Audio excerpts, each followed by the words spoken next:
In her Shanghai apartment, art therapist Guangguan is showing us her carefully curated wardrobe. It's not the latest from Paris or Milan that piques the interest of this fashionista. These pieces are by homegrown designers. 然后这件衣服是知和的一条黑色的裙，然后它应该是桑蚕丝的。如果是其他国际一线品牌，可能这件衣服大概要大好几千，但知和的这个当时买的时候就会基本上是一半的价格买到的。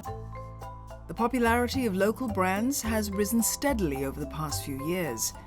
In the apparel market alone, market share has risen from just over half a decade ago to 60% in 2021. And young Chinese are driving the change. According to Euromonitor, 90% of Chinese millennial and Gen Z consumers have a positive perception of local brands. And close to 80% have increased their consumption of local brands in the past year. 这个就是刚刚也说过的，就是完美日记的散粉，它的粉质特别的细腻，然后性价比就是非常的高，可以对标一些某某某品牌。Guangguan doesn't go out of her way to source for local brands, but gravitates towards them because of quality and cost. 因为就是我觉得有非常多设计师非常优秀，然后他们学到了非常多好的一些设计，然后还有一些对产品的理解，然后把它带回国内，然后创立自己的品牌。价格上是差很多，但品质上其实差的距离并没有那么多。For example, a bag from this popular Chinese indie bag brand might cost about $280. Something similar by a foreign luxury brand would set you back at least 2 times as much. That price difference is particularly significant at a time of economic uncertainty. 3年疫情以后，大家越来越看重于这个性价，就是对价格呢也有所要求。But while value for money is important, it's not the only factor. There's also a trend right now called 国潮 or national wave, which is embracing the traditions of Chinese culture and design. And so say, whereas 20 years ago, something that was made in China would have known to be something that's maybe lower quality or copycatting. But today, things that are made in China aren't necessarily lower quality. And so the younger generation has really picked up on this. The pandemic also sped up this process, with local brands reacting quicker during the years of lockdowns and restrictions. Many were quick to head online. And that was key to capturing Gen Z in China, which spends at least 6 hours a day on their mobile phones. Local companies have been very, very agile to jump on those trends. They're the first to go to live streaming.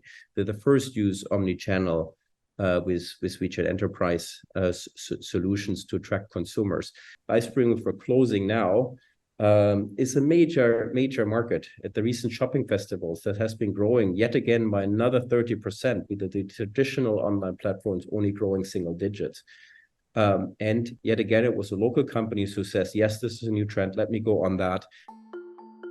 One local brand that originated out of the pandemic is Wu Cui Designs. It sells and engages with consumers on social media platform Xiaohongshu or Little Red Book, but also reaches out to local fairs like this one in Beijing. Owner Cici says most of her customers are Gen Z or millennials who increasingly value unique designs that have a story to tell. 我确实也发现了，就是现在就是国内的年轻人，他们越来越喜欢跟中国元素有关的一些设计作品。他觉得越小众的、越稀有的，他反而觉得这个是一个品牌或者是一个首饰或者是服装背后最重要的一个价值。因为我以前就是可能比如说19级以前的学生，那个时候没有发生疫情，他们还是喜欢国外品牌的。有个学生非常直白地跟我说，他说我买这个品牌我就是买的这个 logo 所以我觉得他们确实是有变化的。Still, the rise of local brands does not need to come at the expense of foreign names. The Chinese market is big enough for both. Key to success is understanding the Chinese consumers' tastes and how to reach out to them best. 中国是一个大的消费市场，是各个许多跨国公司都不愿意放弃的这么一个市场。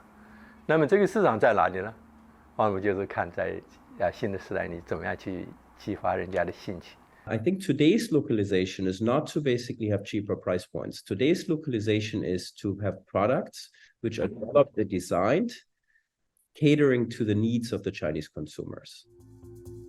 Giving consumers what they want at the prices that they like. This combination means local Chinese brands are likely to continue to rise and perhaps even make their mark overseas in the years to come. 我觉得是有60%以上的人会选择国货，而且这个比重在不断增加。就是大家看到国内自主的品牌做得越来越好，可以对标一些国际的品牌的时候，我们心里是很开心的，是愿意支持的。